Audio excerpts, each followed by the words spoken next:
Onde rebelle.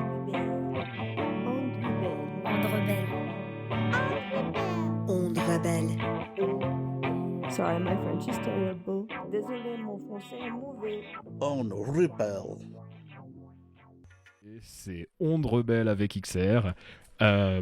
Donc nous on vous retrouve aujourd'hui pour la 3e émission de Onde Rebelle. On est ravis d'être avec vous aujourd'hui. Et on va commencer comme à notre habitude avec nos fabuleux panélistes pour une petite météo. Donc on commence par qui? Peut-être par nos invités du jour. Entre Loris et Thérèse. Loris, t'as déjà le micro à la main, vas-y. Alors je commence. Donc je m'appelle Loris, tout va bien, il fait beau, je me sens bien, entouré de sympathiques personnes, donc tout va bien. Parfait. Bonjour, je m'appelle Thérèse. Je vais très bien, même si je suis un peu intimidée de passer à la radio pour la première fois en direct. Voilà. J'espère que ça va bien se passer. Ça va bien se passer. Salut à tous, Zazo, je rassure Thérèse, on est toujours un peu intimidés. Et toujours grand plaisir d'être avec vous. Zazou qui nous retrouve, ça va mieux? Beaucoup mieux, merci. Nickel. Bonjour à tous et à toutes, c'est Tim et évidemment c'est un plaisir d'être avec vous. Toujours un plaisir. Parfait. Colin. Salut, Colin ou Caracol. Moi ça va bien aussi, je partage l'enthousiasme de Loris pour le beau temps et je me réjouis de faire cette émission. Voilà, des belles choses en perspective. Et puis moi c'est toujours Julien et tout va bien, donc on va commencer aujourd'hui avec Tim qui va nous parler de l'actualité. L'actualité est pas mal fournie ces derniers temps, donc bien que ce soit les vacances et bien qu'on ait cru que l'action ou le mouvement allait se reposer, j'ai l'impression que de leur côté les politiciens se reposent pour l'instant. C'est pas tout à fait le cas de la rébellion, donc Tim, maintenant c'est à toi. Oui, alors je vais donc vous parler de l'actualité. En commençant peut-être par les actions qui se sont déroulées il n'y a pas si longtemps, n'hésitez pas évidemment à m'interrompre et à rebondir sur certaines actions, sur certains événements qui sont prévus. Donc le 17 juillet dernier, vendredi 17 juillet, il y a eu une action sur l'aérodrome de la Blécherette menée par XR Youth, donc la section jeune de Extinction Rebellion Lausanne. Et je vais vous parler un petit peu de cette action, un peu plus en détail. Il est 7h30, des jeunes âgés de 12 à 20 ans du mouvement décentralisé et autonome Extinction Rebellion Youth Lausanne entrent sur la piste. Alors qu'il faudrait cesser les émissions de gaz à effet de serre dès maintenant, des aéronefs continuent de décoller. Face à la catastrophe climatique, écologique et sociale, XR Youth Lausanne dénonce l'inutilité de ces vols qui ne bénéficient qu'à une minorité riche de la population. Voilà des années que des pétitions sont signées, que des lettres sont envoyées et que rien ne se passe. L'aérodrome de la Blécherette pollue l'espace sonore et rejette des gaz toxiques sur la population lausannoise et ses alentours. Ces avions sont le cauchemar des habitants et habitantes.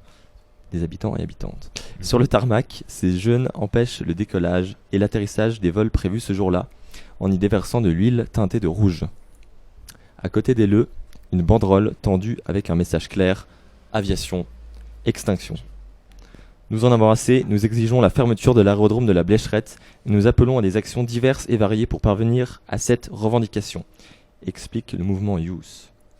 Les activistes exigent que l'aérodrome soit transformé selon le bon vouloir des futures ou des assemblées citoyennes existantes déjà de quartiers, villages concernés. Donc ça c'était l'action de la Blécherette le 17 juillet dernier. Est-ce que vous voulez réagir peut-être à cette action ou... Vas-y Zazou.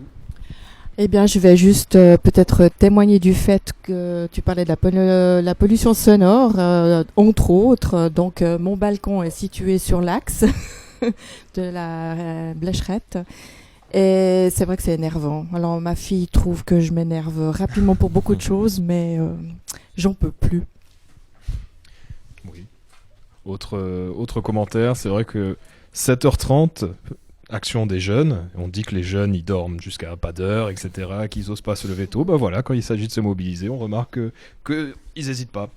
Donc autre commentaire, cet aérodrome, on sait plus ou moins à quoi il sert, parce que c'est ni un gros aéroport qui sert à aller bien loin, c'est vraiment... C'est essentiellement alors donc des vols privés. Exact. Voilà, donc c'est pas de... C'est pas indispensable. clairement pas indispensable, c'est plutôt des vols de plaisir. Ouais. Exactement. Et puis on dit, enfin l'action a commencé à 7h30, mais j'imagine que les jeunes étaient debout bien avant. Encore plus tôt, c'est juste. Ouais, exactement. C'est juste. Ok. Quelqu'un veut rebondir sur ça? Oui. Nicolas? Ouais, moi j'ai en fait une des choses qui m'a le plus frappé par rapport à ça, comme je pense que comme tout le monde, j'ai appris le déroulement de cette action sur le moment en fait via les réseaux sociaux, via donc en fait l'action a déjà été tenue secrète pendant très très longtemps et ça c'est difficile et j'aimerais saluer encore une fois la rigueur en fait de XR Youth dans cette entreprise et puis aussi mine de rien le courage qu'il faut pour ça parce que ce sont des jeunes qui ont en dessous de 20 ans, je crois que la plus jeune doit avoir à peu près une douzaine d'années, peut-être même moins. Et moi, c'est le premier sentiment que j'ai eu en fait en voyant ça, c'est ben voilà, contre une certaine caricature, une certaine catégorisation de la jeunesse qui est faite d'une jeunesse apathique, qui est finalement vendue au consumérisme. Et ben non, il y a effectivement il reste encore des élans comme ça, des pépites de courage, et qui sont capables aussi d'assumer les risques et les conséquences que ça engendre. Et ça, moi, voilà, ça m'a porté. Vraiment, ça m'a fait décoller. Pas comme un avion, mais justement. Vas-y, très bien. Alors, on peut continuer avec une action le lendemain qui était à Berne, sur laquelle j'ai un petit peu moins d'informations. Donc, si quelqu'un veut parler aussi là-dessus, c'est avec grand plaisir. Mais on va précisément en parler. C'est vrai qu'on n'a pas encore fait... Attends, je vais en profiter pour faire l'agenda d'aujourd'hui, parce qu'on a commencé tout de suite sur les actualités. Mais alors là, aujourd'hui, on va donc aborder les actualités, ce qu'on a déjà commencé à faire. Un peu plus tard, on aura un instant carte blanche où Zazou va venir nous parler d'un sujet plus près des liens. Voilà, elle a préparé ça, on ne sait pas, on va découvrir avec vous. Et ensuite, on aura donc 2 témoignages de Loris, mais ça rebondit tout à fait sur ce que tu viens de dire, parce que Loris, il était à Berne. Et ensuite, on parlera donc de Ecosoft. Donc ça, ce sera l'instant un peu carte blanche, mais plutôt table ronde de Colin. Et puis à la fin, voilà, on va conclure et recommander d'autres choses. Dans les témoignages, bien entendu, il y aura aussi Dr Forexer, on vous l'avait promis. Mais voilà, je voulais juste rebondir sur l'actualité précédente. Tu parlais du témoignage à Berne. Est-ce que Loris veut nous en dire 2 mots, quoi qu'on on en parlera un peu plus tout à l'heure? Vas-y. Donc, je suis effectivement allé à Berne samedi dernier, c'était pour cette action organisée par XR Berne qui se passait sur la place devant le Palais fédéral. Donc, c'était pas un blocage, contrairement à beaucoup d'autres actions XR, mais c'était vraiment un espèce de happening où on a monté une potence sur la place fédérale où 3 hangmen étaient donc pendus à cette potence, mais ils étaient sur un bloc de glace pour symboliser l'urgence devant la montée des températures globales sur notre planète. Et puis il y avait tout un cercle de bloqueurs autour qui symbolisait tous les blocages institutionnels qui font que les gens qui essayent de lutter là contre sont toujours soumis à des verrous et à des blocages. Voilà. Et ça, c'était donc samedi dernier? Oui, samedi dernier. Ça marche. Et exactement, donc ça c'est des actualités qui se sont déjà déroulées. Il y a encore bien sûr plein d'actions à travers toute la Suisse qui sont prévues. Vous en saurez rapidement plus. Notamment une action sur le secteur privé qui se déroulera fin septembre. Je reste un peu évasif là-dessus. Sinon, pour ce qui est des événements qui sont réguliers, nous avons tous les mercredis, toujours évidemment, à 18h30, un point d'accueil au restaurant Le Milan. Vous êtes tous et toutes les bienvenus pour nous rejoindre. C'est vraiment l'occasion de rencontrer des rebelles et d'avoir des discussions informelles. Donc venez nombreuses et nombreux. Nous avons 2 prochaines conférences sur le titre de notre conférence qui s'appelle Pourquoi exactement, merci de me rappeler. Pourquoi allons-nous vers notre extinction et comment l'éviter? Donc la prochaine est demain en fait, 27 juillet, de 19h à 21h au Casar. Donc voilà, vous êtes les bienvenus encore une fois. Et puis la prochaine, enfin en tout cas, ouais, ce sera sûrement la prochaine, c'est le 11 août à Tibits à 18h. Voilà, donc notez bien ces 2 dates, très important d'y aller. Ok. Tous les samedis aussi, maintenant nous avons un stand au marché. Exactement. De 8h à 14h. Et puis donc je peux peut-être vous en dire un peu plus sur ce stand qui est relativement nouveau. Donc la tenue de ce stand témoigne d'une réelle volonté d'aller à la rencontre des habitants et habitantes de la région et de nourrir un débat public. Un atelier de tempographie sera installé afin d'imprimer vos propres t-shirts. Donc venez avec des t-shirts ou des vêtements que vous souhaitez tempographier. Et un atelier scientifique jeune public qui sera animé afin de sensibiliser les plus jeunes âmes à la beauté, à la nécessité de la biodiversité sur Terre. Chaque samedi, il y a un nouveau thème qui est abordé de manière ludique. Donc c'est pas parce que vous êtes venu une fois un samedi qu'il ne faut pas revenir. Exactement. Sinon, évidemment, tous les dimanches, enfin je dis évidemment, mais pour rappel, tous les dimanches et tout l'été, nous donnons des formations NVDA. Vous pouvez vous inscrire sur nos réseaux sociaux, notre page Facebook ou notre compte Instagram. Les 4 prochaines séances de formation NVDA seront à coup sûr à l'église Saint-Jacques. Voilà. Si vous voulez déjà savoir le lieu, sinon les lieux seront indiqués un peu plus tard. NVDA, oui, alors peut-être que je vais un peu préciser. Formation NVDA, c'est Non-Violent Direct Action, c'est l'action de formation à l'action directe, qui est une formation en fait, recommandée pour participer à des actions. Exact. On en avait un peu parlé durant la première émission, on en avait touché 2 mots sur tout ce qui était désobéissance civile. Et donc oui, ces formations continuent. Et ces formations, bon, a priori, sont le premier point d'entrée, on va dire, la première chose à savoir quand on intègre XR. Absolument. Voilà.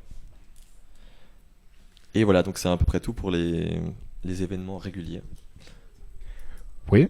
Alors il y a autre chose qui s'est passé, c'était cette semaine je pense, parce qu'il est là au milieu de la table. On a eu vendredi, oui. C'était vendredi, ouais. Exact, ouais. Donc on est devant le 24 heures qui est sur la table. Bah, ça fait une bonne transition avec ce que tu as dit sur le stand, parce que peut-être que ça va être l'occasion de rencontrer des gens, que les gens viennent à notre rencontre, parce que on est devant le 24 heures qui donc se targue d'être le plus grand quotidien vaudois depuis 1762. Mais voilà, on voit que quand on lit les commentaires, malheureusement, de certaines personnes sur les articles de ce journal, on se dit qu'il faut encore faire de l'explication et puis encore aller dialoguer avec de nombreuses personnes pour faire comprendre cette cause.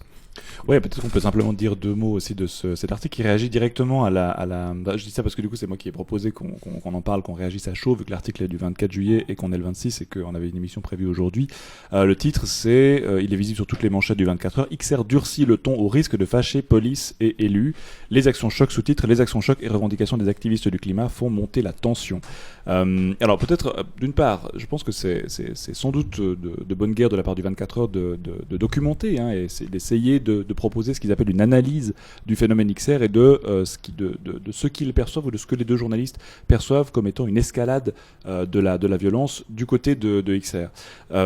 Après, il y a très certainement, à mon avis, des petites questions de déontologie journalistique qu'on peut aborder, enfin qu'on peut en tout cas questionner à travers cet article. La première chose, c'est que ça fait réagir d'une part des autorités, le patron de la police lausannoise, beaucoup de politiciens, beaucoup d'élus justement, la police et les élus, mais pas les militants. Et ça me semble quand même un tout petit peu étrange de proposer un article sur un mouvement militant qui grandit, qui compte plus de 700 personnes à Lausanne, ne serait-ce qu'à Lausanne, et en fait de ne pas proposer la parole aux militants. Donc là, en termes de déontologie, il y a peut-être quelque chose à retravailler. Et l'autre chose, c'est que malheureusement, ça n'aborde qu'une seule partie, selon moi encore une fois à la lecture comme ça, mais qu'une seule partie du problème, qui est la représentation d'XR de la part ou auprès de la police et des élus, et pas du tout les revendications. Et pas du tout la raison pour laquelle on se bat, et pas du tout la raison pour laquelle il faut se battre aussi aujourd'hui. Donc je pense que... Alors moi j'ai été finalement assez déçu par cet article, j'avoue. Non pas parce que je suis militant, mais d'un point de vue simplement journalistique, je pense que c'est un article que j'ai transmis aussi à mes parents ou à certains amis qui m'ont dit, effectivement là, en termes disons, d'équilibre du débat, on peut faire mieux. Et peut-être tout ce qu'on pourrait faire d'ailleurs aujourd'hui, puisqu'on est sur un média aussi, c'est proposer ouvertement, là maintenant, aux 2 journalistes qui ont écrit cet article, de nous rejoindre et de venir débattre, non seulement aux journalistes, mais aussi aux politiciennes. Puisqu'en fait, encore une fois, le but de XR, c'est de provoquer le débat sur la question de l'urgence climatique. Et donc, plus on est de débattants, plus on arrive à la vérité. Et dire la vérité, c'est justement la première revendication de XR. Tout à fait. C'est vrai que quand on voit ce papier du 24 heures, on on voit un peu que de temps en temps on a le sentiment qu'ils passent complètement à côté de XR. Quand on lit un peu leurs commentaires, et même de façon générale dans leur vision peut-être de l'écologie, on se dit en fait non, ils passent un peu à côté, ils focus sur tout ce qui est un peu accessoire, alors que il faudrait peut-être parler du fond du problème plutôt. Oui, effectivement, c'est le cas. On a de la peine à entendre pourquoi c'est si compliqué pour nos autorités de prendre ce sujet à bras-le-cœur, j'ai envie de dire. Et c'est vrai que ça reste très frustrant, en fait, quand on lit les articles ainsi. J'ai même lu un politicien qui disait que ce serait difficile d'entrer en matière parce qu'il faudrait changer tout le système. Alors là, on se pose réellement des questions. C'est juste. Peut-être une des choses aussi, je suis complètement d'accord avec Zazou, et l'autre aspect, c'est que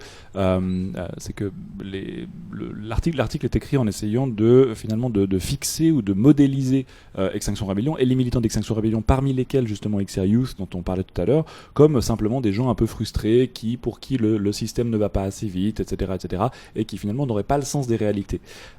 Mais on oublie une chose assez fondamentale, c'est que c'est les accords de Paris. La raison pour laquelle on bloque des ponts, la raison pour laquelle on fait des line, la raison pour laquelle on monte et on met sur pied des actions symboliques aussi, comme celle qu'il y a eu à Berne et dont on parlera encore après, c'est parce que la Suisse a signé les accords de Paris qui prévoyaient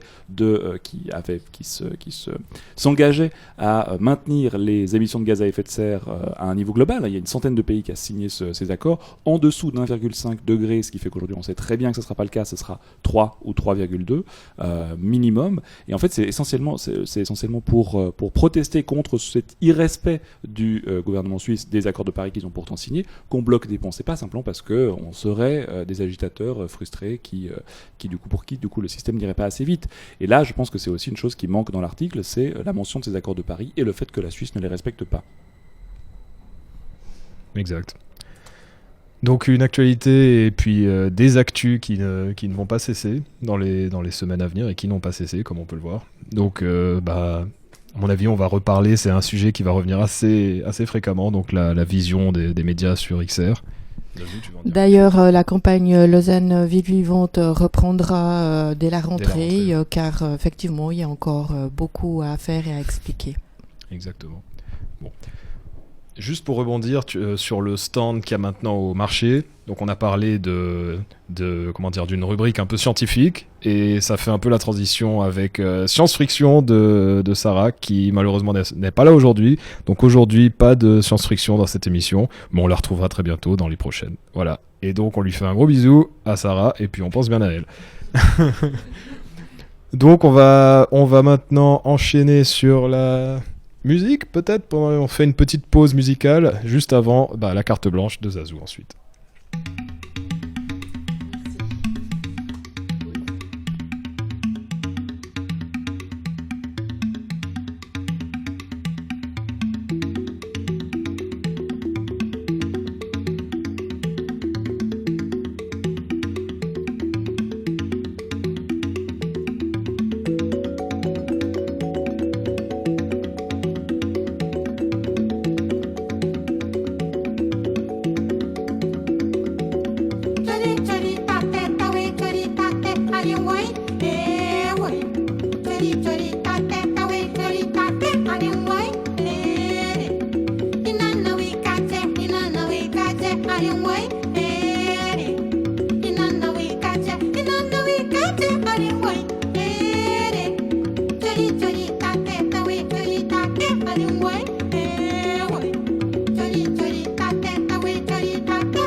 Avec la chronique suivante, je vais passer le micro à Zazou qui va justement nous parler des liens.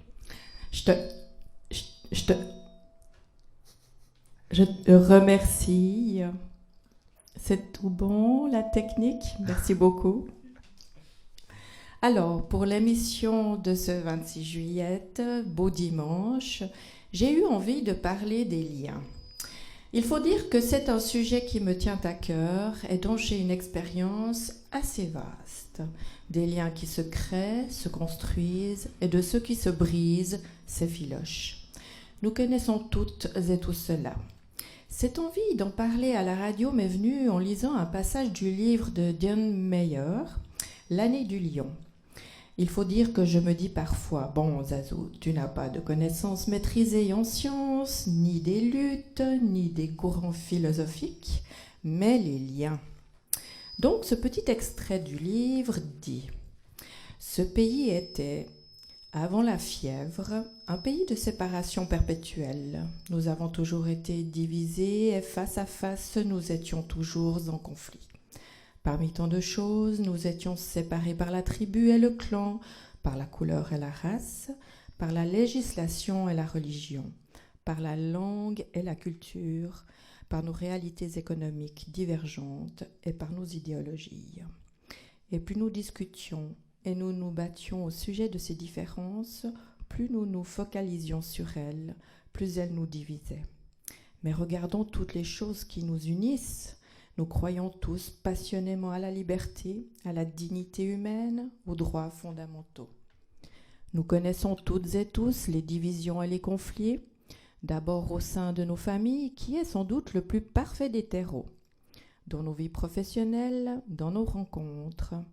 Enfants, nous pouvons être séparés de nos parents. Parents, nous pouvons être séparés de nos enfants. Tout au long de nos vies, nous essayons vraiment de faire tout ce qui est en notre pouvoir pour garder ou reprendre le lien. Parfois, nous devons accepter que cela n'a pas été possible.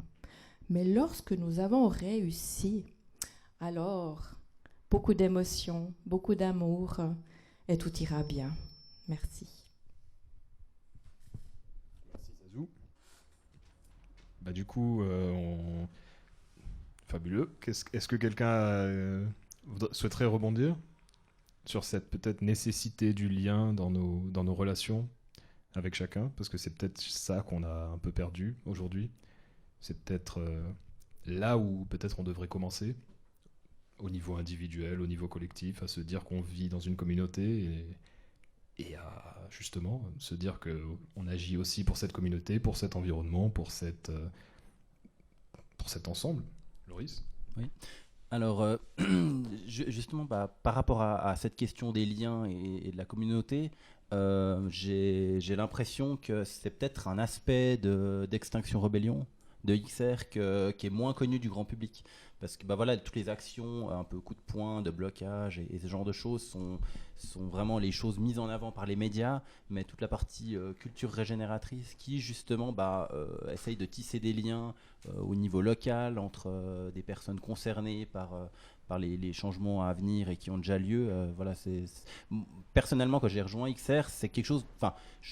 Ma vision complètement extérieure de XR ne prenait pas du tout ça en compte, et c'est seulement une fois que j'ai rejoint le mouvement que j'ai pris conscience aussi de tout cet autre pan, et j'ai l'impression que c'est pas très bien compris et pas très bien connu du grand public. Non mais c'est juste, et c'est justement pour ça que au travers de cette émission, au travers de Ondes Rebelles, on essaye un peu de montrer cet autre aspect de XR qui est derrière les actions et qui, comme tu dis, est souvent derrière l'arbre qui cache la forêt des... Voilà. Thérèse. Ouais, j'en profite, je fais partie du GT Culture Régénératrice et effectivement, on dit souvent qu'à XR, il y a deux jambes, la jambe des actions et la jambe de la culture régénératrice. C'est vraiment deux axes qui sont indissociables pour tenir droit d'après nous. Et puis, vraiment, c'est cette idée de faire revivre le lien entre nous, mais aussi entre nous et la Terre et les autres vivants. Je pense que c'est vraiment ça qui porte, qui nous permet de nous porter pendant les actions, de nous porter dans cette lutte qui semble presque perdue d'avance, tellement elle est énorme et tellement les enjeux sont immenses. Mais vraiment, pour maintenir le souffle dans cette lutte, je pense que c'est vraiment super important. Et puis voilà, on essaye avec le GT Culture Régénératrice de faire vivre ça, de aussi pouvoir se reconnecter à soi, aussi faire donc, du lien vers l'extérieur, mais aussi du lien vers l'intérieur et de pouvoir vraiment accueillir et puis vivre les choses aussi profondément, faire finalement une transition pour la planète, mais aussi une transition intérieure qui nous permette de vivre tout ça. Tout à fait. Et du coup, est-ce que ça serait pas la transition parfaite sur... Est-ce que Zazou ou Colin voulaient rajouter quelque chose? Ouais, moi j'ai été très très touché par ton texte. Je partage tout à fait ce qui a été dit par Thérèse et par Loris. L'impression que j'ai, en fait, l'impression fondamentale, c'est précisément que, voilà, on en parlera peut-être un tout petit peu après avec le côté écosophique ou le quart d'heure écosophe, mais j'ai l'impression que le problème principal qu'on a et qui disons entretient ce système toxique dans lequel on vit et contre lequel on lutte également, c'est la déliaison. C'est le fait qu'on n'est plus en lien, non seulement plus en lien avec soi, plus en lien avec ses racines, ses racines vraiment dans un sens cosmique, tellurique, et plus en lien non plus les uns avec les autres. Il y a ce petit livre dont je parlerai un petit peu tout à l'heure qui aborde cette question de manière très juste. Le seul lien finalement qu'on a ou qu'on nous entretient ou qu'on nous contraint à avoir, c'est la compétitivité. C'est le fait d'être opposés les uns aux autres et de ne surtout pas collaborer. Pourquoi? La question qu'on peut se poser, c'est qu'est-ce qu'il y a de si subversif dans la coopération? Qu'est-ce qu'il y a de subversif dans le fait d'essayer de s'entendre, dans le fait d'essayer de faire des compromis et d'essayer surtout de créer une communauté plutôt qu'une pluralité d'individus séparés et entrant en compétition les uns par rapport aux autres. Et je pense que ton texte recèle aussi quelque chose de très révolutionnaire qui est le lien, établir des liens, c'est la révolution, c'est créer une résistance, c'est créer justement quelque chose qui peut lutter contre un système de déliaison dans lequel on vit. Ce que tu nous as apporté tout à l'heure, Colin. Et puis, c'est vrai que j'aimerais préciser cette importance du lien et de ne pas oublier de prendre ce temps quand il existe et de le vivre pleinement. Voilà. Alors à toi, Colin. Du coup, on va continuer... on va rebondir tout simplement sur ce que tu viens de dire en faisant un peu plus parler nos invités du jour par rapport à leur témoignage. Donc on va enchaîner sur le témoignage de nos bloqueurs, de nos manifestants. Donc Loris et Thérèse, voilà.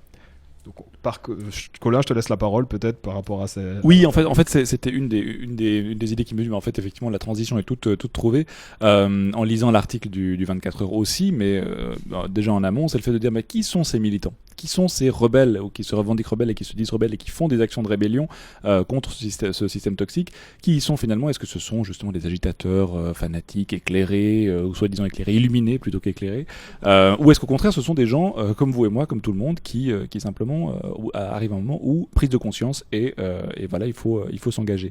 Et c'est la raison pour laquelle on se propose de lancer une petite série qui va s'appeler Portrait rebelle. Comme ça, on va essayer une fois à chaque émission de dialoguer avec quelqu'un, avec quelqu'une, pour essayer d'entrer un peu plus précisément dans les raisons de l'engagement. Et aujourd'hui, Loris, qui fait partie de mon groupe d'affinité aussi, qui s'est proposé très généreusement et de se prêter à l'exercice. Petite question, est-ce que tu veux te présenter en 2 mots, ta date d'entrée dans XR, qu'est-ce que tu y fais, et pourquoi avoir rejoint ce mouvement? Alors, donc, comme dit plus tôt, je m'appelle Loris. Je suis entré chez XR à la fin de l'été, début de l'automne 2019, si je dis pas de bêtises. Justement, comme on disait tout à l'heure, la première étape étant, la conférence, justement, un peu pourquoi allons-nous notre extinction et comment l'éviter, où justement on s'en prend un peu plein la figure. Alors évidemment, quand on va à cette conférence, on sait un peu à quoi s'attendre déjà. C'est rarement une surprise totale, mais voilà, il y a pas mal de... L'intensité, j'ai envie de dire, du problème est vraiment mise en exergue. Et puis la deuxième étape, c'est la formation NVDA que j'avais suivie avec toi et plein d'autres à fin de l'été 2019. Voilà. Et qu'est-ce qui t'a convaincu de rejoindre XR, justement? Alors, en fait, on peut peut-être aborder la question aussi avec les doctors. On peut essayer de faire une sorte de... Exactement. Je sais pas, j'ai eu le lien d'une interview croisée. C'est vrai que c'est un peu dommage de... Oui. s'en tenir Plutôt, qu'une, parce qu'on a parce, que de deux toute façon, personnes, ouais. parce que de toute façon, on va rebondir, on va avoir un peu les mêmes questions pour les deux. Donc, Thérèse, toi aussi, présente-toi. Ouais, donc je m'appelle Thérèse, vous avez deviné. Ouais, j'ai rejoint XR je crois que j'ai été voir la conférence en avril 2019. Tout n'était pas encore si bien organisé, du coup il n'y avait pas tout de suite ces formations NVDA et tout ça. Mais voilà, j'ai été à la conférence en avril 2019. Je me suis en premier intéressée à participer au GT Culture Régénératrice, comme je vous disais tout à l'heure. Et puis par la suite, j'ai rejoint d'autres GT et puis j'ai participé groupe de travail, excusez-moi. Ouais, groupe de travail, donc il y a différents sujets ou on se répartit un peu le travail à Extinction Rébellion. Et puis voilà, moi je m'étais intéressée en premier à la culture régénératrice. Et puis surtout, en fait, ce pourquoi je suis là, j'étais dans les premiers avec qui on a fondé ou créé Doctor for Extinction Rebellion, dans l'idée de mobiliser en fait non seulement pas les docteurs, mais tous les professionnels de la santé. Et puis on a gardé le nom de docteur parce que c'était le terme utilisé en Angleterre, et puis ça semblait être une désignation qui soit accrocheuse et facilement reconnaissable pour tout le monde. Mais je vous en dirai peut-être plus après. Oui, justement, on parlait de GT, et donc comme tu viens de le dire, tu fais partie du GT Culture Régénératrice. Est-ce que tu peux un peu définir, on en a parlé un peu plus tôt, que c'était l'une des jambes de XR, est-ce que tu veux nous donner un peu plus une idée de ce que c'est, à peu près? C'est quoi le but de ce GT? C'est quoi les... Waouh, grande question. La culture régénératrice, je pense qu'elle a autant de définitions que de personnes qui essayent de la définir. Je pense que vraiment, l'idée, c'est, comme on le présente un peu comme ça, quand on présente justement ces groupes de travail aux nouvelles qui rejoignent XR, on dit que c'est le seul groupe de travail qui restera quand finalement on aura réussi à changer la société. C'est vraiment l'idée du groupe de travail qui veut vraiment réfléchir à comment vivre autrement, comment changer les relations des uns avec les autres, les relations des humains avec les autres êtres vivants de la planète en général. Et puis qui est vraiment dans cette idée qu'il y a un changement de paradigme profond qui doit intervenir et chez les militants et chez les citoyens, et finalement dans la société. Et tant qu'on n'a pas ce changement de paradigme, en fait, on sera toujours confronté à des freins énormes de la croissance, de l'économie, de nombreuses peurs, parce qu'en fait on ne connaît pas d'autres systèmes, et c'est vraiment cette transition qui doit être faite. Et pour ça, il y a de multiples outils qui permettent d'accompagner aussi toute la violence des informations. Tu disais, Loris, que on s'en prend plein la figure quand on va à la conférence, et c'est vrai, c'est super inquiétant. Et puis on essaye d'apporter aussi des outils pour justement traverser ça, vivre ça, traverser cette éco-anxiété, cette solastalgie. Il y a même un mot qui nous a beaucoup plu quand on est en train de préparer un cours justement d'introduction à la culture régénératrice. Et il y a un mot qui dit la terrafurie, c'est vraiment la fureur qu'on a quand on voit à quel point est-ce qu'on est en train de détruire la Terre. Alors voilà, on réfléchit justement à toutes ces questions aussi de comment vivre toutes ces émotions et tout ça. Oui, je suis très touché aussi par la culture génératrice, qui va d'ailleurs aussi de pair, je pense, avec la question des faits.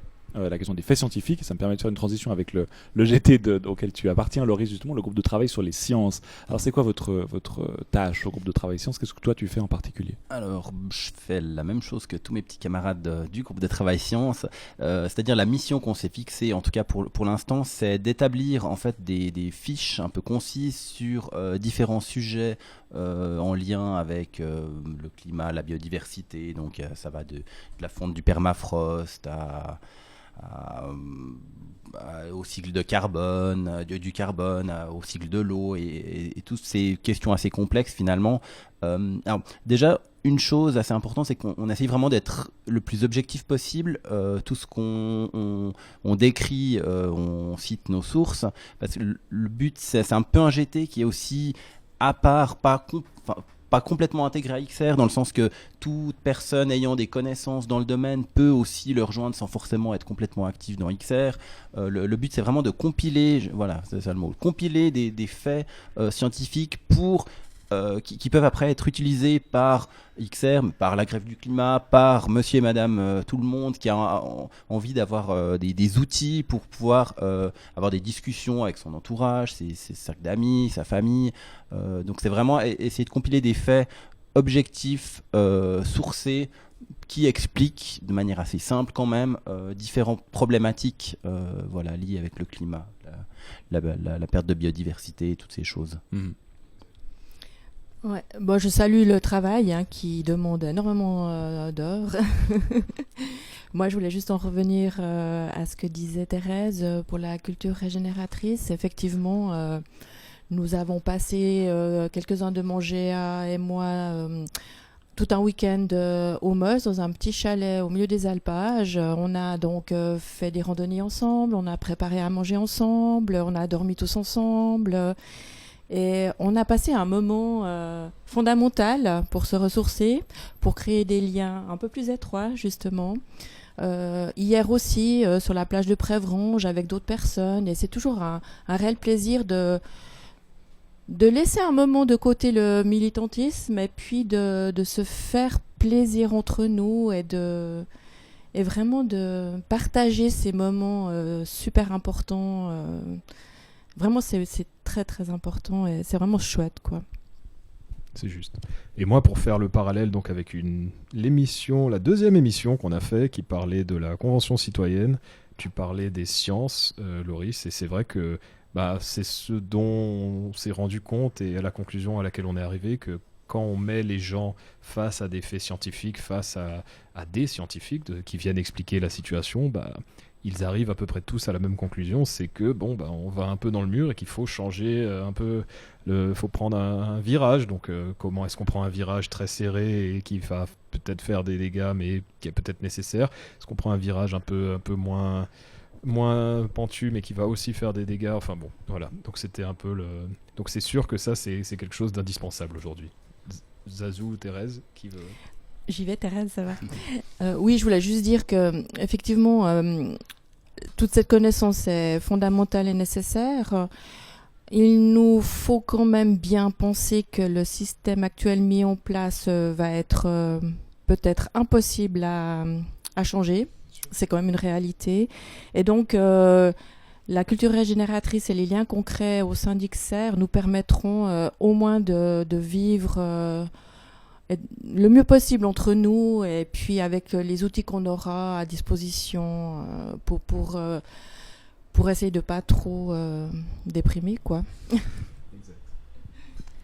Moi, j'ai une question un peu pragmatique. Est-ce qu'il y a un endroit où on peut trouver tout ce que vous compilez comme information, ces fiches, etc. Je trouve hyper intéressant. Ouais. Puis du coup, Alors oui, il va y avoir, là on est justement, comme Zazou disait, ça prend énormément de temps et c'est vrai qu'on se rendait pas forcément compte non plus du temps que ça met au départ. Donc on est une petite dizaine de personnes actives, je dirais, dans ce GT et on s'est partagé un certain nombre de sujets. L'idée c'était pas forcément mettre ça en ligne avec juste 3 sujets, donc du coup on attend d'en avoir 10-15 vraiment finalisés avant de le mettre en ligne, mais on y arrive gentiment à ce chiffre qu'on s'est fixé, ce qui fait qu'on s'est vraiment donné comme limite fin du mois d'août pour mettre ce site en ligne qui aura donc au moins 12, 13, 15 fiches différentes qu'on va étoffer au fil du temps. L'idée c'est aussi d'avoir un certain suivi, donc il y aura une rubrique blog dans laquelle justement s'il y a des articles qui sortent qui sont plus récents que la date à laquelle on a fait les fiches,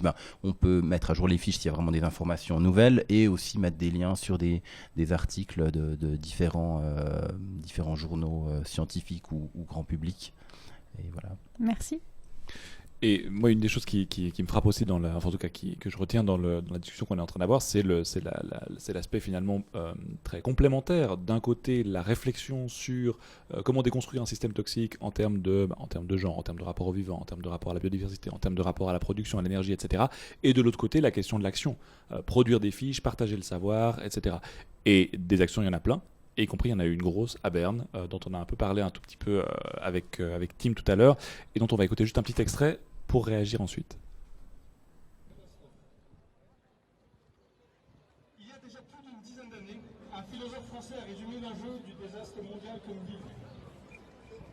face à l'urgence climatique, le problème est que nous ne croyons pas ce que nous savons. Les scientifiques, sans exception, s'accordent sur l'impact désastreux de l'activité industrielle humaine, ses conséquences sur le climat et l'équilibre des écosystèmes. Pourtant, nos gouvernements continuent de faire la sourde oreille. Partout en Europe et dans le monde, à cause de la consommation effrénée d'énergie fossile, la biodiversité disparaît à un rythme sans précédent dans l'histoire. À tel point qu'il faut aujourd'hui parler d'extermination des espèces plutôt que d'extinction. Comment pouvons-nous encore regarder des documentaires animaliers, les montrer à nos enfants, sans nous dire que le monde magnifique que ces images nous représentent est probablement perdu pour toujours? Pourtant, nos dirigeants font mine de ne rien voir. Les professionnels de la santé nous alertent de plus en plus sur les dangers que le dérèglement climatique fait courir aux êtres humains. Épidémies, problèmes cardiovasculaires, troubles psychiques. Les faits nous sont rappelés jour après jour. Donc on vient d'entendre un extrait de l'action qui avait eu lieu à Berne et qui impliquait aussi, qui soulignait aussi le rôle fondamental des professionnels de la santé par rapport à ça. Est-ce que tu peux nous dire deux mots, Loris, puisque tu y étais, d'abord de comment ça s'est passé, parce que là on entend la voix de quelqu'un qui donne un discours qui avait été préparé, mais à quoi ça ressemblait visuellement, et puis quel était ton rôle à toi dans cette action de Berne, qui s'appelait donc encore, on le rappelle, Feel the Crisis. Alors, mon rôle, comme pour toutes les actions XR, quand on veut participer à une action, on s'inscrit pour un certain rôle. Il y en a passablement, bloqueur, ange gardien qui s'occupe des bloqueurs. Et le rôle pour lequel je me suis inscrit, c'est celui de gardien de la paix, ou peacekeeper en anglais. Ce rôle-là sert, on est là pour faire un peu l'interface avec la population, pour justement un peu désamorcer s'il y a des tensions qui montent. C'est plus utile, j'ai envie de dire, quand il y a des blocages, qu'il y a des automobilistes qui viennent. Dans beaucoup d'actions, finalement, c'est beaucoup plus des rôles où on va vraiment discuter avec la population mais est-ce que vous savez pourquoi on fait ça, est-ce que vous voulez en savoir plus, et voilà, donc c'est un peu faire connaître aussi bien XR que la raison pour laquelle on est là, et qu'est-ce que cette action dénonce, défend, et ce genre de choses. Donc pour celle de Berne, comme je disais tout à l'heure, on a installé une potence sur la place fédérale juste après que le marché du samedi soit fermé, donc c'était rigolo, on attendait que les maraîchers remballent leurs étals, et puis on attendait la petite camionnette qui devait venir avec la potence. On a mis ça sur place assez vite, il n'y a pas eu de problème particulier. On a vu passer avant quelques camionnettes de police, mais voilà, aucun souci.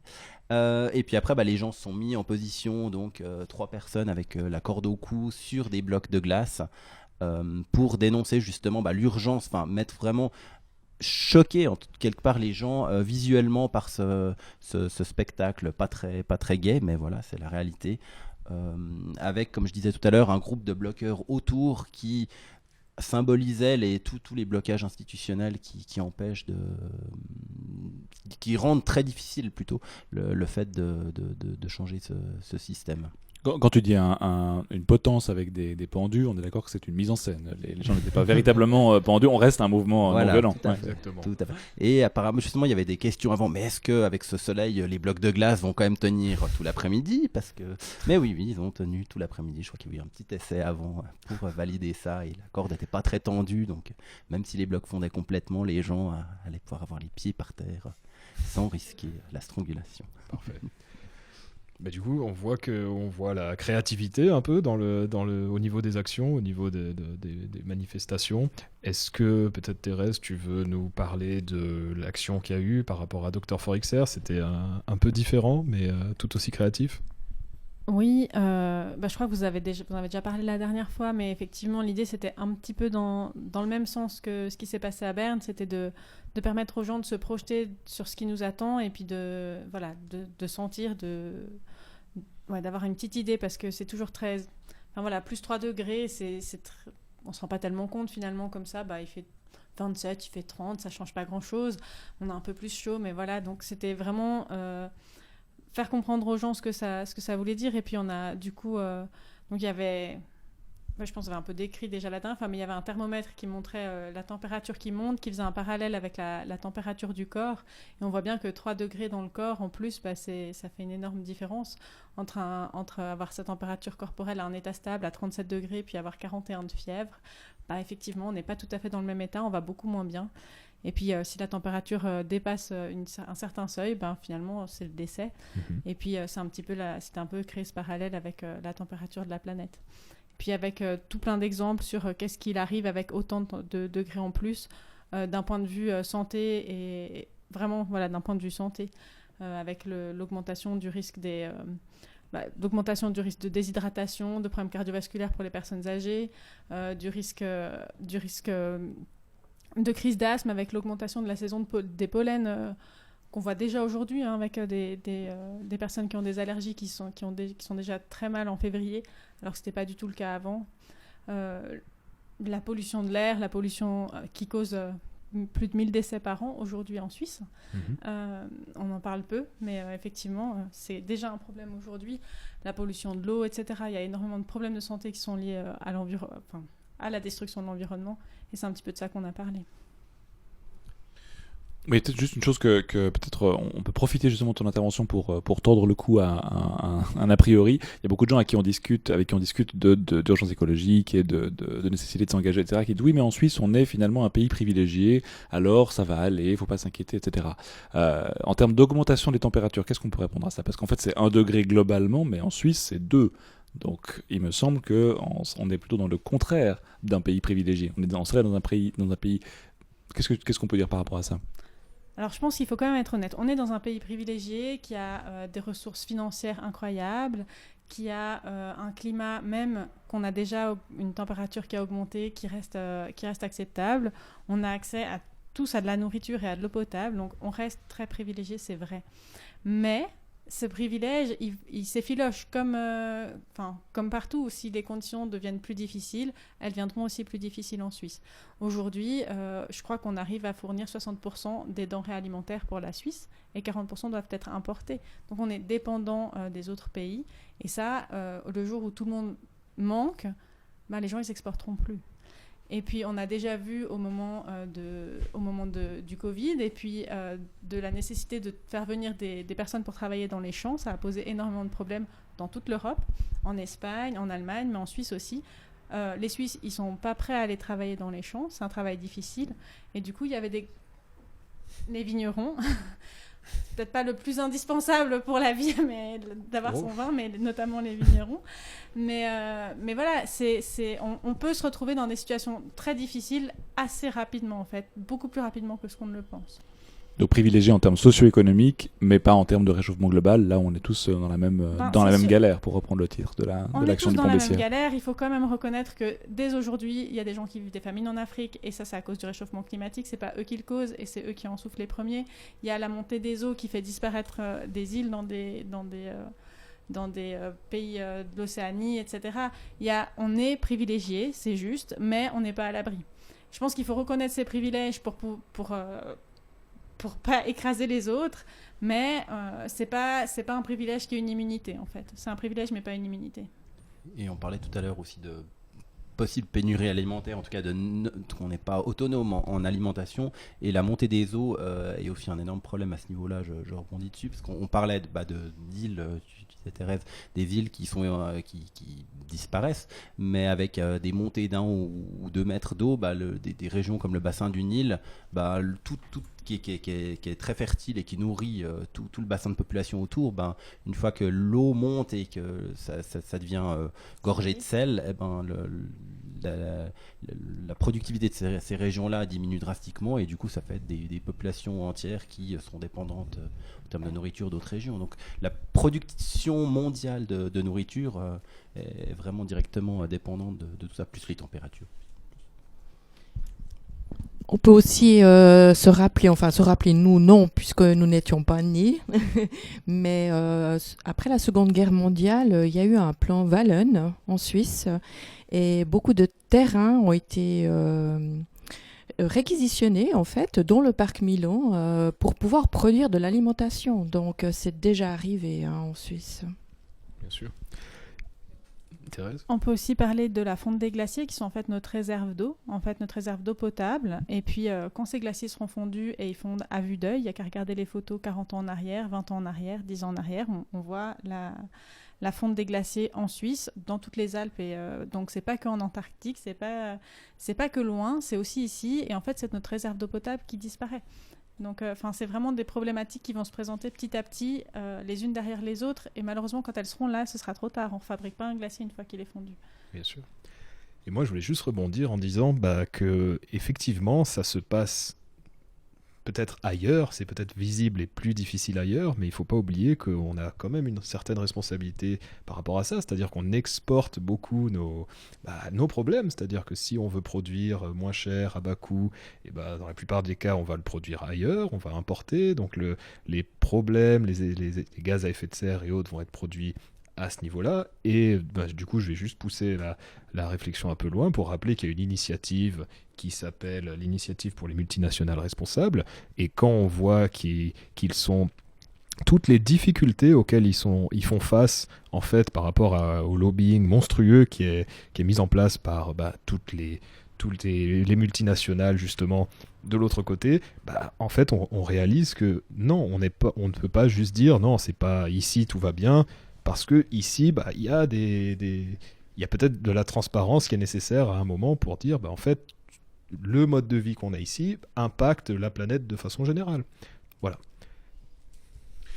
Oui, pour revenir pour poser une dernière question sur ces deux actions conjointes, qui étaient essentiellement donc l'action des Doctors for XR qu'on a évoquée, l'action de Berne il y a une semaine et demie, et la question c'était, à votre avis, en tant que militant aussi, et en tant que praticien, si on veut, de ce type de manifestation et d'action, quelle est la valeur des actions symboliques de ce type-là ? Parce que les pendus, on l'a dit, n'étaient pas véritablement pendus, heureusement, parce que les Doctors for XR, ça fonctionnait également aussi beaucoup sur une alerte et sur des images. Le thermomètre qui monte, c'était une image extrêmement forte. Donc, pourquoi entreprendre des actions symboliques de ce type-là, et quelle peut être leur valeur vis-à-vis de la population ?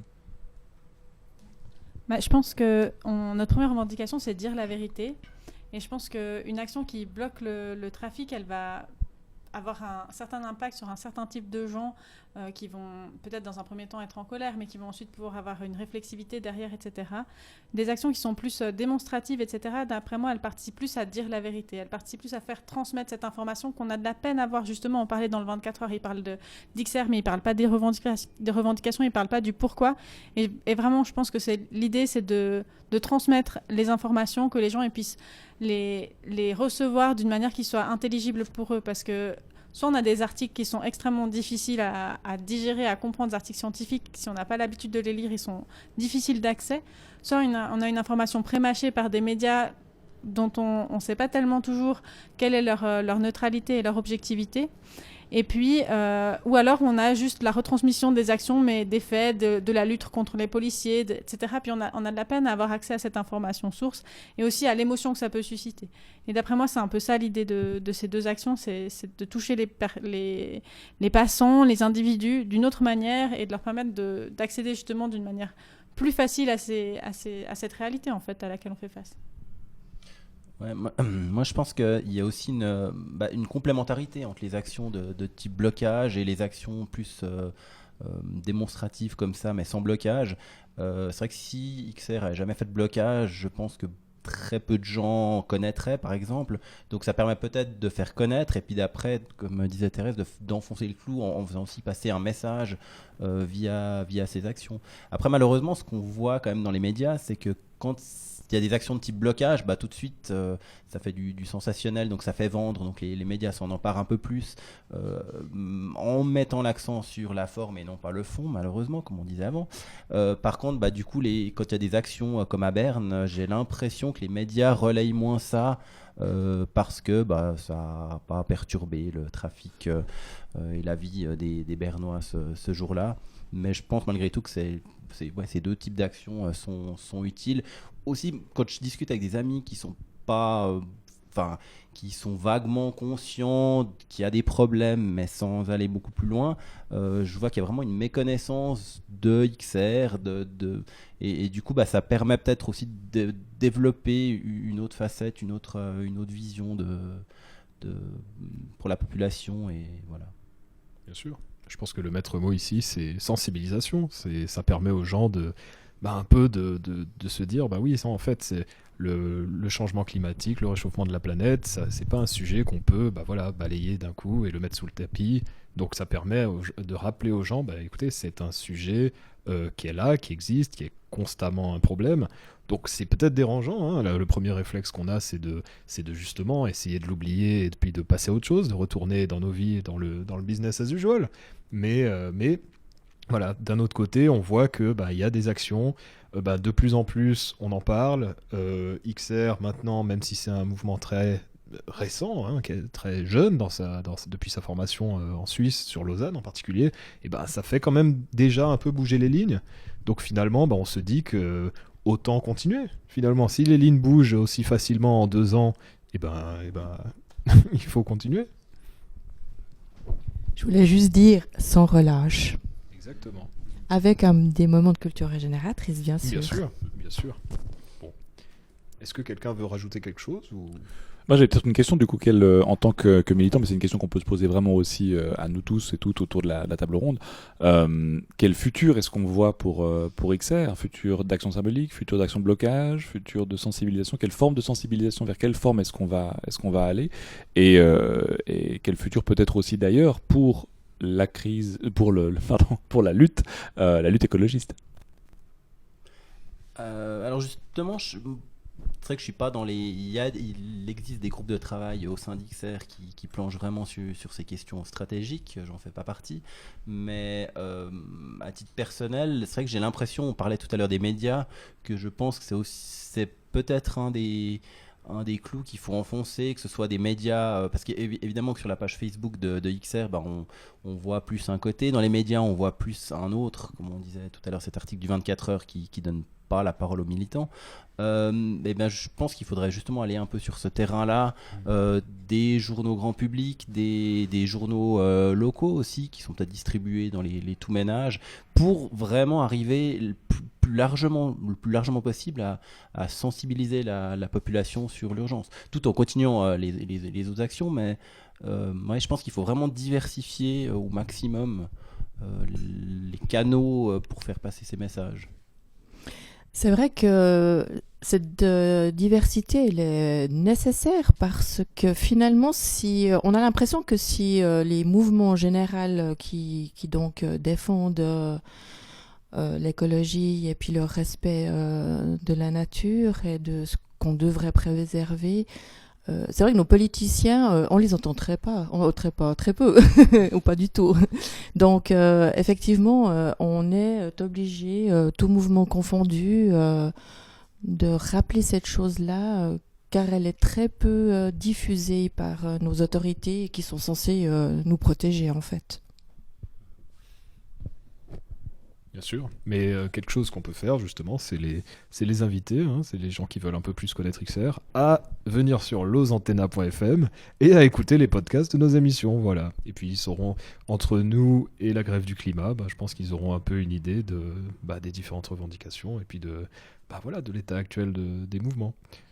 Si personne... Ah, Thérèse Je sais juste pas si on aura un moment. Moi, je voulais venir un peu vous expliquer les spécificités de Dr for XR. Bien donc, sûr, je sais pas si c'est maintenant. C'est vrai qu'on est passé... Ouais, donc on a créé Dr for XR à Lausanne suite aux actions de septembre 2019. En fait, je sais pas si vous vous souvenez, mais nous, en Suisse, on a fait des actions en septembre et puis il y avait eu une vague de rébellion internationale en octobre.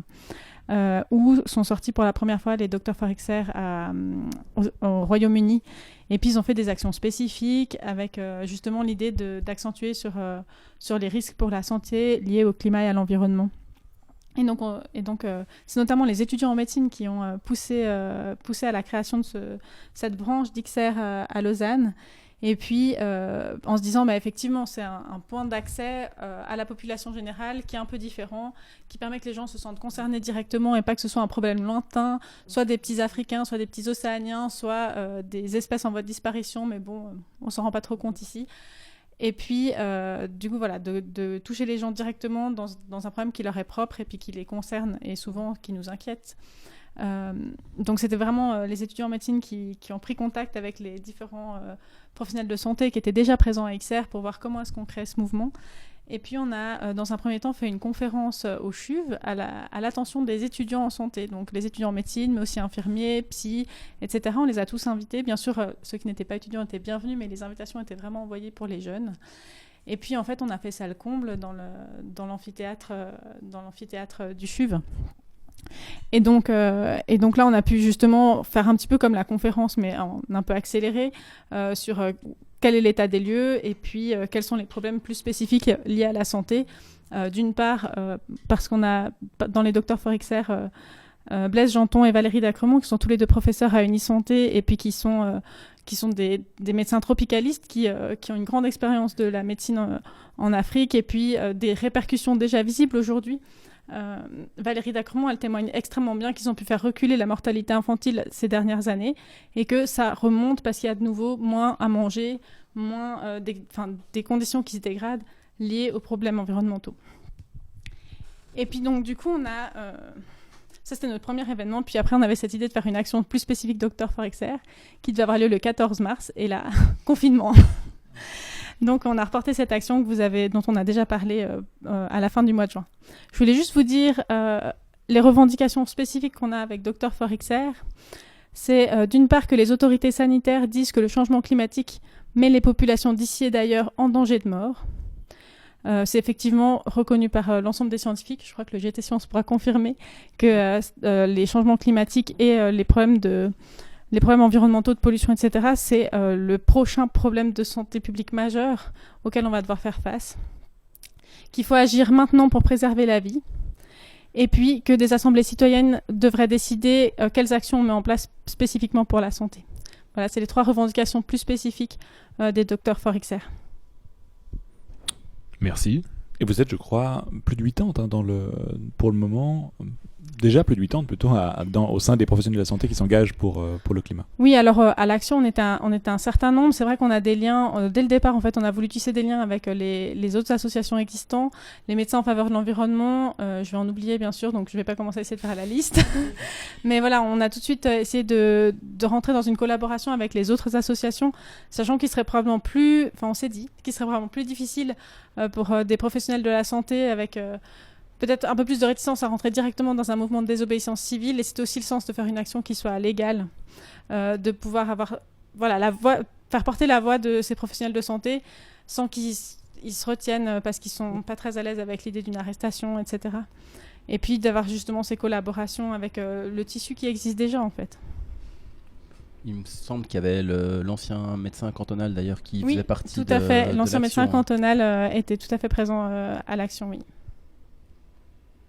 Est-ce que quelqu'un veut réagir ? Mais c'est vrai que c'est assez porteur d'espoir de voir que les gens arrivent à se fédérer et puis à se poser des questions au niveau de leur métier. Donc pour se dire que non, c'est pas qu'une question de loisir ou de passe-temps ou de mode, oui, tout à fait. De se dire que au niveau de chacun dans nos métiers, il y a des questions à avoir, des réflexions, et puis c'est aussi porteur d'espoir assez réjouissant en fait de se dire que que l'initiative vient même des étudiants. Donc encore une fois, pour faire le parallèle avec Youth for XR, de se dire que voilà, la jeunesse est en fait totalement au courant des problèmes et pas tout à fait déconnectée avec ce qui est la crise qui vient.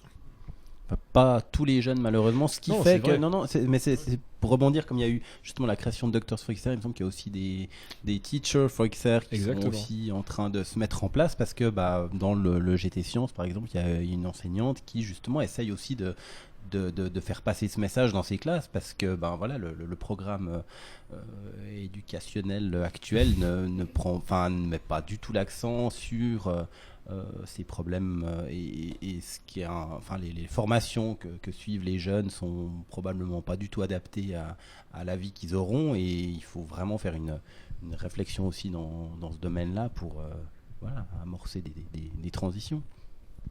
Puiser dans toutes les ressources de la sensibilisation, sensibiliser tout azimut. Ouais. Exactement. Si personne n'a d'autres commentaires, je propose qu'on fasse une petite pause musicale et puis et voilà.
Et on est de retour sur Onde Rebelle.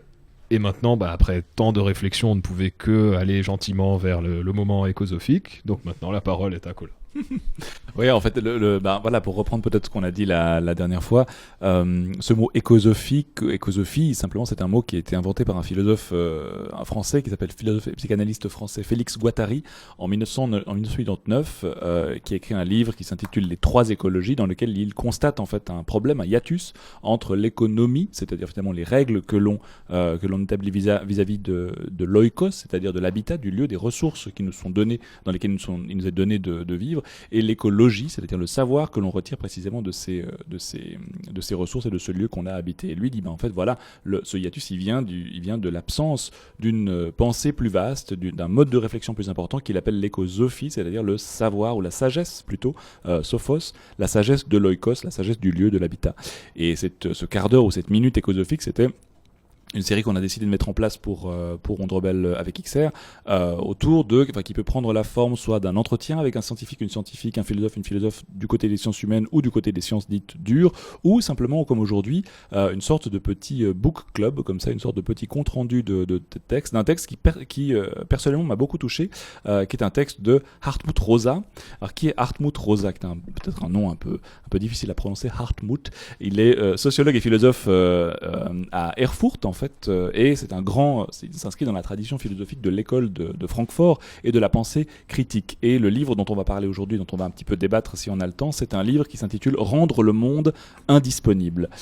C'est paru donc à la Découverte et c'est sorti en 2018, il y a 2 ans.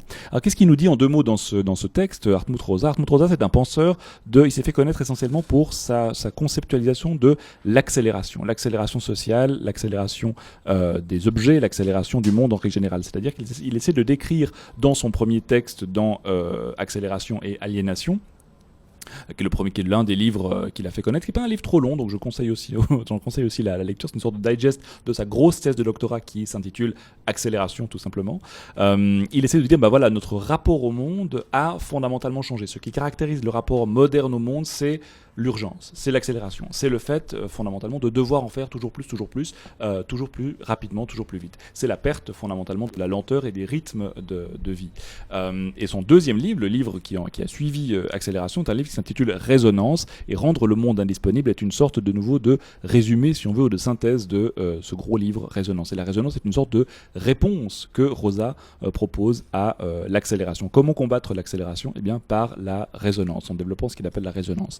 Alors peut-être un petit extrait de ce texte, Rendre le monde indisponible, pour commencer. Rosa nous dit l'histoire du rapport moderne au monde est celle de la conquête et de la domination, de la nuit par la lumière, de l'air par l'avion, des mers par les navires, du corps par la médecine, de la température ambiante par la climatisation, etc. etc. Donc ce qu'il commence par faire, Rosa, dans son livre, c'est d'essayer de décrire finalement quelle est l'image du monde, quelle forme de rapport au monde est-ce qu'on a développé dans notre modernité. Il dit une chose peut-être assez effrayante, c'est que nous avons réduit le monde, notre rapport au monde, à ce qu'il appelle une agression. Le monde est devenu un point d'agression. C'est-à-dire qu'il va toujours s'agir de le dominer, d'essayer de le maîtriser, d'essayer de le rendre atteignable le plus rapidement possible, le plus vite possible, toujours. Il définit en fait cette agression selon 4 modes. En fait, d'abord rendre le monde visible, c'est-à-dire déterminer ce qu'on va tenter de dominer, de maîtriser. Deuxième point, rendre le monde maîtrisable, rendre le monde atteignable. Il faut qu'on puisse atteindre le plus rapidement possible ce qu'on essaye, ce qui est l'objet finalement de notre désir de possession. Et quatrième point, le rendre utilisable. Donc atteignable, maîtrisable, visible et utilisable. Donc il décrit un grand processus d'instrumentalisation finalement du monde dans ce texte. Et pour lui, un des gestes barrières, on pourrait dire aujourd'hui aussi avec un autre philosophe qui s'appelle Bruno Latour, c'est de tenter de rendre à nouveau le monde indisponible, c'est-à-dire de déjouer, d'essayer de conjurer, de court-circuiter ce désir de possession et de domination que le système, en particulier le système capitaliste, a entretenu vis-à-vis du monde qui est tout bonnement aujourd'hui réduit à une ressource. Et il soulève aussi quelque chose. En fait, il déploie cette réflexion également sur le quotidien, puisqu'il dit cette envie de domination et de possession, elle caractérise également plus de manière plus particulière notre rapport, par exemple, notre rapport au corps. Il y a un très bel extrait dans lequel il parle de ce rapport au corps et de quelle manière est-ce que ce rapport au corps s'est transformé pour nous. Il dit par exemple ici, j'exposerai cette thèse, donc la thèse de la disponibilisation du monde, dans les pages qui suivent. Il dit, prenons le rapport à notre propre corps. Tout ce que nous en percevons a tendance à être placé sous le signe, sous la pression de l'optimisation. Nous montons sur la balance, il faudra perdre du poids. Nous nous regardons dans un miroir, il faut faire disparaître ce bouton, effacer cette ride. Nous prenons notre tension, il faudrait la faire baisser. Le nombre de pas dans la journée, nous devrions l'augmenter. Le niveau de glycémie, le tour de poitrine, etc., tout ça, nous le rencontrons toujours sous forme d'une injonction d'amélioration. Même si nous pouvons ignorer ou refuser l'injonction en question, nous devrions par ailleurs aussi être plus sereins, plus détendus, plus attentifs et plus conscients de notre environnement, etc., etc. Et ce que nous rencontrons en dehors de nous-mêmes revêt également ce caractère d'exhortation. Donc on est dans un monde dans lequel on est constamment, pour Rosa, incité à être meilleur, à être plus fort, à être plus beau, à être plus rapide, etc., etc. Et quelle serait la réponse à ça ? Eh bien, la réponse pour Rosa, c'est la mise en indisponibilité du monde, en se concentrant sur cette capacité qu'a le monde de raisonner avec nous, c'est-à-dire de nous surprendre, c'est-à-dire de nous prendre spontanément, de nous proposer spontanément un mode de rapport auquel on ne s'attendait pas, et essayer de se préparer à cette indisponibilité constitutive du monde, c'est-à-dire finalement à se faire à cette frustration qui peut apparaître lorsque nous voulons dominer quelque chose, nous voulons dominer une part de monde, nous voulons prendre possession, maîtriser cette part de monde, mais celle-ci fondamentalement nous résiste. Eh bien, si elle nous résiste, c'est qu'il y a une bonne raison. Si elle nous résiste, c'est que le monde ne nous est pas disponible. Et cette résonance, c'est précisément l'éthique qu'il essaye de tracer dont il essaie de tracer les principaux, disons, pour pas dire axiomes, mais disons les principales caractéristiques dans ce texte. Et le texte s'ouvre, voilà, c'est évidemment un résumé un peu à brûle-pourpoint, comme ça je vous inviterai à lire le texte. On va le travailler aussi au sein d'un atelier de philosophie qu'on va lancer au sein de XR, mais qui est également ouvert à toute personne qui souhaiterait s'y inscrire. Le prochain, je le répéterai à la fin de l'émission, mais le prochain atelier c'est le 26 août, et il commence par un exemple de cette résonance où il parle de la neige. Il dit la neige, regarder tomber la neige, être surpris un jour par le fait que la neige tombe, ne pas avoir pu prévoir le fait que la neige puisse tomber ce jour-là, ou que je puisse être surpris par la neige qui tombe en me levant le matin. Il raconte un souvenir d'enfance. C'est très précisément en cela que réside la capacité du monde à raisonner avec nous, c'est-à-dire à constamment échapper à notre volonté de domination. Voilà un petit peu ce que préconise Rosa dans ce livre que j'invite évidemment tous et toutes à lire. Alors, résonance, tenter de laisser le monde finalement nous surprendre pour mieux nous nourrir et pour mieux nous convaincre de cette symbiose, de la symbiose qui nous relie à lui ou à elle. Là, c'est peut-être une des pistes de réflexion qu'on peut aborder dans la dernière partie de l'émission, dans ce petit moment de table ronde. Oui, moi j'avais essayé de regarder un petit peu, de prévoir un peu ce que tu allais dire, et puis j'ai beaucoup aimé le peu que j'ai lu. En fait, j'avais souligné quelques passages, et j'avais souligné ce passage sur la neige que j'avais trouvé assez incroyable. Et quand tu parlais d'indisponibilité, il disait bien que en fait, si tu prends un flocon de neige dans ta main, tu vas le voir et puis tu ne pourras jamais le garder, il va disparaître. Puis ça représentait tellement bien ceci. Et puis, il parlait aussi de que le monde était devenu indisponible, mais de manière négative. Tu pourras peut-être plus nous expliquer ça. J'ai trouvé très intéressant. Et puis, je vais te laisser continuer parce que je perds mes mots.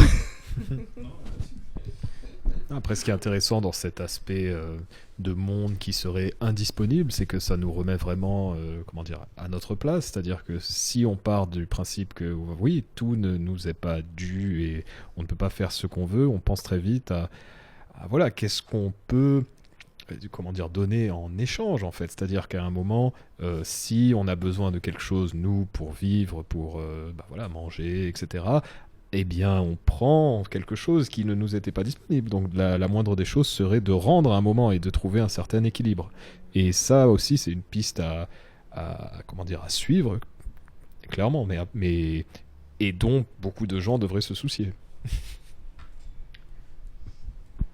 J'avais peut-être un autre, pardon, juste un exemple de ce qu'il entend par résonance, toujours extrait du livre. C'est ce qu'il appelle l'ouverture à l'inattendu. Voilà, l'ouverture à l'inattendu, à ce que j'appelle ici dans une métaphore un peu gauche, l'interpellation. L'interpellation, c'est une des conditions de la résonance. Que l'autre puisse aussi, que ce soit avec, alors ça peut être avec un phénomène, un coucher de soleil, des flocons de neige qu'on évoquait avant, avec une personne, avec un livre, avec un film, que l'autre puisse aussi dire non ou pas maintenant, est une condition pour que nous puissions entrer en résonance. Donc il faut donc la liberté d'autrui, la liberté de dire non, la liberté de ne pas vouloir entrer en résonance. C'est précisément là que réside le prix et la valeur de cette possibilité de résonance pour l'être humain. Ouais, d'ailleurs, j'avais souligné qu'il disait vouloir fixer et dominer les objets et les personnes, c'est le plus grand obstacle à la mise en résonance. Pour se mettre en résonance, il faut donc accepter que l'objet résiste. Et c'est, je pense, toute une volonté qui n'est pas forcément instinctive. C'est tout un apprentissage, je suppose. Oui, on peut prendre aussi l'exemple qui me vient maintenant en tête, c'est l'exemple de l'alpinisme. On sait que, imaginons qu'une équipe d'alpinistes se rende dans l'Himalaya et décide de gravir une montagne. Eh bien, si les conditions de la montagne ne sont pas réunies, si la montagne refuse d'être gravie, eh bien, ça ne sert à rien de tenter de la dominer. Malheureusement, beaucoup d'alpinistes s'y sont perdus et ont péri de ce trop grand désir de domination de la montagne. Je pense que ça, c'est un exemple qui, peut-être en Suisse, est aussi assez parlant.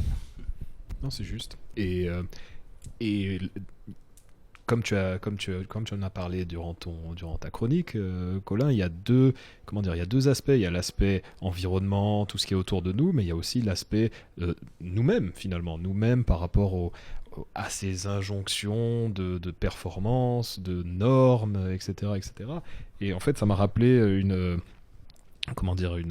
les travaux de Julia de Funès. Je pense que tu connais, oui, tu hoches la tête. De nom, mais... Voilà, qui très récemment, j'entendais donc une interview de sa part où elle parlait donc de développement impersonnel, donc qui va un peu à l'encontre de tout ce qui est développement personnel qu'on voit fleurir un peu partout, et qui, in fine, est-ce que ce ne serait pas aussi une injonction au bonheur, au développement de soi, à la spiritualité et autres. Et voilà, c'est quelque chose c'est aussi une piste qu'il faut développer. Voilà, c'est bien que chacun de nous soit ouvert et conscient de son propre bonheur, de sa place et autres. Mais des fois, voilà, il y a aussi des injonctions, que ce soit sur le physique, sur nos sentiments, voilà.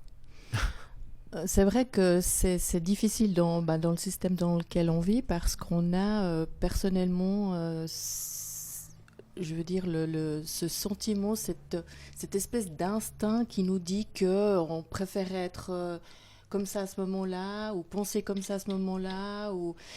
Et puis ça ne correspond pas à ce qu'on attend de nous en général. Et c'est très difficile de pas être considéré comme marginal lorsqu'on est attentif en fait à ce qu'on ressent au moment où on ressent la chose. C'est pas facile.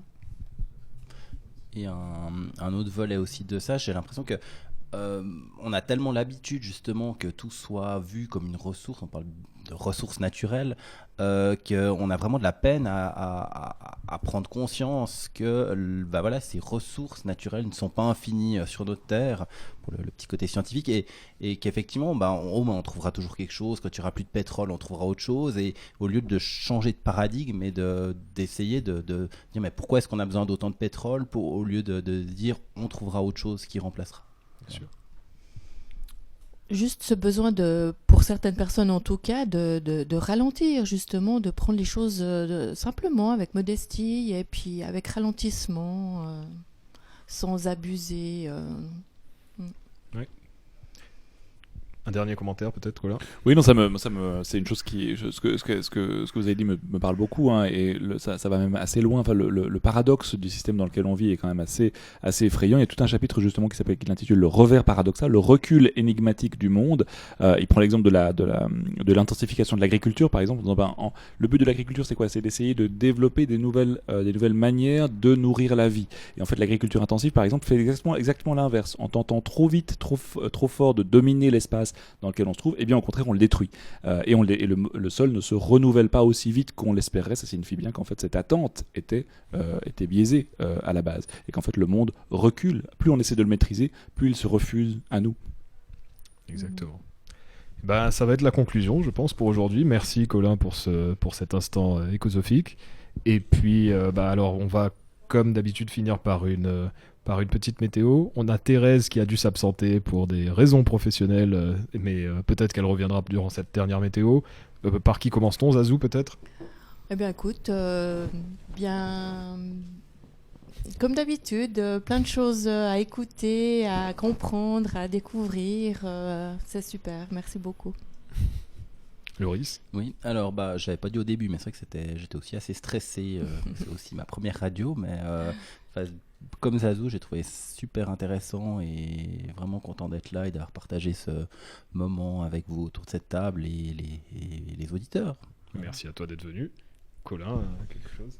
Même chose, très riche, très content. Merci beaucoup pour vos retours sur la chronique aussi. Et je me réjouis du coup peut-être d'approfondir ça le 26 août pour l'atelier philo des outils de la désobéissance. J'ai participé à un de ces ateliers, c'était vraiment chouette.